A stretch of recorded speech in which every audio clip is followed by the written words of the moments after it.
Hello friends, मैं प्रदीप गुप्ता अपने channel Pradeep E and I knowledge पे सबका स्वागत करता हूँ। आज का अपना टॉपिक है SLD. SLD means single line diagram. Single line diagram आपको हेल्प करता है कोई भी सबस्टेशन जो है उसको कहाँ से पावर इनकमिंग है, कहाँ जा रहा है, और भी पूरा सर्किट आपको एक ओवरव्यू आपको देखने के लिए हेल्प करता है। उससे पहले हम बात करते हैं कि इलेक्ट्रिकल सेफ्टी का, तो nomenclature of electrical panel. Nomenclature of electrical panel का मतलब ये है कि कोई भी इलेक्ट्रिकल का जो पैनल है उसके ऊपर आपकी मार्किंग होनी चाहिए कि इनकमिंग सोर्स कहाँ से है, उसका पावर का, और ये जो इक्विपमेंट का टैग क्या है, और आउटगोइंग कहाँ जा रहा है। तो ये इलेक्ट्रिकल सेफ्टी में आपको बहुत इंपॉर्टेंट है, चाहे वो इवन जेबी हो, वेल्डिंग सॉकेट हो, या पैनल्स है, तो उसमें आपको मालूम होना चाहिए कि इनकमिंग सप्लाई कहाँ है। उसमें आपको ट्रबल शूटिंग में भी हेल्प मिलता है और प्लस सेफ्टी को भी इंक्रीज करता है। तो अपने आते हैं मेन टॉपिक एसएलडी। एसएलडी में एक नॉर्मल एक सबस्टेशन है जो हमारे इंडस्ट्री में कोई भी सबस्टेशन हो। तो एक हैवी इंडस्ट्री के रिगार्डिंग मैं आपको बताता हूँ। जैसे कि कोई सबस्टेशन है, तो कोई प्लांट है, तो प्लांट का सबसे पहले एक एमआरएसएस होता है, मतलब मेन रिसीविंग सबस्टेशन होता है जहाँ पे गवर्नमेंट से सप्लाई रिसीव करते हैं। तो उसके बाद जो प्लांट के अंदर सप्लाई आती है, मैं उसकी बात करूंगा। स्विच यार्ड का मैं दूसरे वीडियो में आपको पूरा डिटेलिंग बताऊंगा। लेकिन आज बात करते हैं जैसे कि हमारे यहाँ एक रॉ मिल का सबस्टेशन है, तो उसकी उसके बारे में बात करेंगे। उसका एसएलडी कैसे रहेगा। तो रॉ मिल सबस्टेशन है जो, जिसमें बहुत ही रॉ मिल से रिलेटेड सारे पैनल्स हैं, उसमें इक्विपमेंट्स है जो भी है लोड सेंटर में। तो उसका सबस्टेशन में क्या रहता है कि जैसे कि उसके एक एसटी बस रहता है। तो एसटी बस में आपकी जो सप्लाई है वो आपकी एमआरएसएस से आती है। एमआरएसएस ये 11 kV रहता है एमआरएसएस से। फिर उसका आउटगोइंग रहता है, एक कोई भी फीडर नेम हो सकता है। मान लीजिए STP1 है, STP1 है, ये मतलब हाई टेंशन बोर्ड 1 मान सकते हैं। आउटगोइंग जो है यहाँ से आएगा आपको 11 kV, और जो इसका एक इनकमर होगा, और ये एसटी का इनकमर 1। तो ये एसटी बस है, उसका ये रॉ मिल का एसटी बस है। तो उसमें इनकमर 1 हो गया। ऐसे दो इनकमर लेते हैं हमेशा, क्योंकि एक सोर्स अगर कोई इशू हो तो भी हो सकता है, और लोड शेडिंग भी रहती है उसमें। तो वो दोनों चीज़ों को ध्यान में रखते हुए दो इनकमर अगर लिए हैं हमारे यहाँ जैसे कि, तो दूसरा इनकमर भी आएगा आपका 11 kV। और ये जो रहेगा ये आउटगोइंग टू होगा, समझिए वहाँ पे लिखा हुआ STP2 होगा। फिर ये आपका इनकमर 2 हो गया। अभी इसमें क्या, जैसे आपको पता था कि ये जो है मेन रिसीविंग सबस्टेशन है, जो मेन आपका गवर्नमेंट से आ रहा है, वहां पे रिसीव होता है, वहां से प्लांट को डिस्ट्रीब्यूट हो रहा है। तो ये अपना लोड सेंटर है जो कि रॉ मिल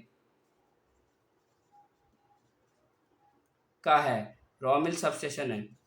तो ये 11 kV का दो इनकमर यहाँ से आते हैं। जैसे यहाँ से एक तो वहाँ इनकमर लगा होगा जो आउटगोइंग लगा होगा, इसके ब्रेकर से जब ये ब्रेकर ऑन होगा तो इसके इनकमर में सप्लाई आ जाएगी 11 kV। फिर ये इनकमर होगा, तो ये जो है ये एसटी बस है। तो एसटी बस जो है 11 kV की, ये चार्ज हो जाएगी, ये दोनों एंड से चार्ज हो जाएगी, एक दोनों आउटगोइंग से, एक इनकमर से दो। अब इसके बीच में क्या होता है, एक बस कपलर लगा रहता है, बस कपलर। तो बस कपलर क्या होता है कि ये एक इनकमर से, और ये दूसरा, जब बस कपलर में ये अभी ये बस जो है एसटी बस, ये आइसोलेट, जब बस कपलर लगेगा तो दोनों कॉमन हो जाएगा। जब बस कपलर ओपन कंडीशन में रहेगा तो ये सेपरेट एक इनकमर पर चलेगा, और दूसरा दूसरे इनकमर से लोड जो चलेगा। तो आगे मैं इसमें बताता हूँ। जैसे इसके बाद क्या होता है, एसटी बस के बाद जैसे 11 kV आ गया, उसके बाद आपका एक, हर सब स्टेशन में मोस्टली यही रहता है, उसके बाद एक पीसीसी रहेगा। तो पीसीसी के लिए यहाँ से एसटी बस से एक रहेगा आपका इनकमर पीसीसी का। फिर ये यहाँ पे एक ट्रांसफार्मर लगा होगा जो कि 11 kV को 415 में स्टेप डाउन करेगा। फिर उसके बाद इसका इनकमर आएगा जो कि एक पीसीसी मतलब पावर कंट्रोल सेंटर जो बोर्ड रहेगा, वो ये 415 का रहेगा।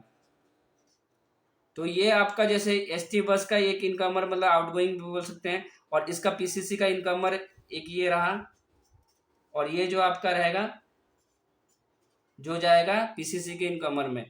तो ये जो सप्लाई होगी आपकी पीसीसी को, एक सेम वे में पीसीसी को भी दो सोर्स दिए थे। क्रिटिकल लोड रहता है कि अगर एक सप्लाई कट जाए तो दूसरे इनकमर से भी ले सके, और लोड सेटिंग भी ट्रांसफार्मर की भी लोड सेटिंग रहती है कि मतलब दोनों पे लोड बराबर रहे।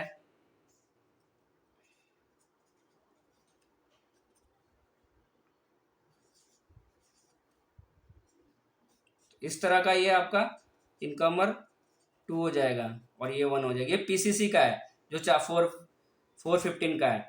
तो इस तरह का मतलब अभी ये 11 ये जो 11 के भी आया, फिर ये बस पे चार्ज हुआ, बस से आपका आउटगोइंग एक निकलेगा, ये पीसीसी में ट्रांसफार्मर की तरह होते हुए ट्रांसफार्मर 1 होगा, ये ट्रांसफार्मर 2 होगा, कोई भी नाम दे सकते हैं इसका।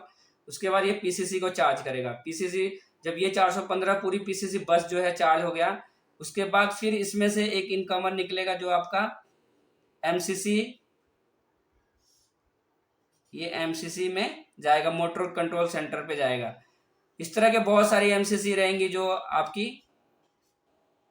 ये एमसीसी 1 हो गया, एमसीसी 2 हो गया, इस तरह के पीसीसी से आपको जाएगा। या डायरेक्ट मोटर पे भी 415 में डायरेक्ट भी जो एक मोटर को आपको चलाना है पीसीसी के थ्रू भी कई मोटर चलती हैं डायरेक्ट, तो वो भी चला सकते हैं। या फिर किसी दूसरे सेंटर भेजना है दूसरे सब स्टेशन में, वो भी सप्लाई वहां से जा सकती है। तो ये इस तरह का डिस्ट्रीब्यूट होता है पावर सप्लाई। हो सकता है कि 11 केवी की बस से यहाँ से भी हमने, जैसे ये आउटगोइंग थे, और भी बहुत सारे सोर्स रहते हैं जो कि आपके यहाँ से समझ लीजिए, यहाँ से 11 केवी ही है, ये एक और आउटगोइंग निकलेगा 3, वो आपका ट्रांसफार्मर लगते हुए फिर ये आपका कहीं कोल मिल में चला जाएगा, या दूसरे कोल मिल मतलब दूसरे सब स्टेशन है उसका, उसके यहाँ से भी सोर्स ले सकते हैं। तो इस तरह का एसएलडी रहता है। तो सब एक बार मैं वापस समझाता हूँ। 11 केवी जो हमारा मेन सिंह सब स्टेशन से आएगा, वहाँ पे ये वीसीबी ब्रेकर लगा रहता है। ये जो आउटगोइंग में रहता है ये वीसीबी ब्रेकर रहता है, क्योंकि ये हाई वोल्टेज का है तो इसमें वीसीबी लगा रहेगा, इसमें भी वीसीबी लगा रहेगा कि 11 केवी में वीसीबी ज़्यादातर यूज करते हैं। और फिर ये जैसे ये यहाँ पे सप्लाई, जैसे ब्रेक वीसीबी ऑन होगा तो यहाँ सप्लाई आ जाएगी, यहाँ जैसे ये ऑन होगा तो फिर ये एसटी बस पूरा चार्ज हो जाएगा। एसटी बस नॉर्मली ये सेपरेट में चलता है, अलग लोड पे, लेकिन जब किसी अपन को काम करना होता है ट्रांसफार्मर पे या कुछ प्रॉब्लम आती है तो इसको बस कपलर को हम क्लोज करते हैं। तो उसके या शट डाउन, इसमें बस में हमें बस में कोई मेंटेनेंस करना होता है तो बस कपलर का फिर वापस यूज होता है। तो फिर यहाँ से ये चार्ज हो गया, फिर इसके बाद इंडिविजुअली फिर आपका ऐसे पीसी आउटगोइंग जैसे होगा तो ये पीसीसी को सप्लाई यहाँ से होते हुए ट्रांसफार्मर को होते हुए फिर इनकमर ऑन होगा, फिर इसके बाद ऐसे आपका आगे एमसीसी में चला जाएगा। तो इस तरह का डिस्ट्रीब्यूशन लगभग सारे अपने लोड सेंटर में रहता है, और कुछ थोड़ा बहुत चेंज हो सकता है इक्विपमेंट का। बाकी इसमें इक्विपमेंट का आप अलग अलग आप नाम दे सकते हैं, इनकमर का नाम। और इसमें ये नॉमेनक्लेचर भी इसमें भी बहुत यूज होता है कि कहाँ से सप्लाई आ रही है कहाँ से जा रही है। तो ये पैनल के पीछे आगे हर जगह लिखा रहता है, उसका नंबरिंग की होती है, क्योंकि वो बहुत इंपॉर्टेंट है। क्योंकि लोटो लेते समय या पीटीडब्ल्यू लेते समय वो नंबरिंग का यूज होता है, और उसमें गलती नहीं होनी चाहिए। खैर उसके लिए सेफ्टी मैंने बताया था पहले कि अपन को वोल्टेज ऐप से चेक करना है, वो सब करना है, लेकिन ये नॉमेनक्लेचर नॉर्मली शुरू में आपको आइडेंटिफाई करके पूरा आपको उसमें देना पड़ता है। Okay, thank you very much.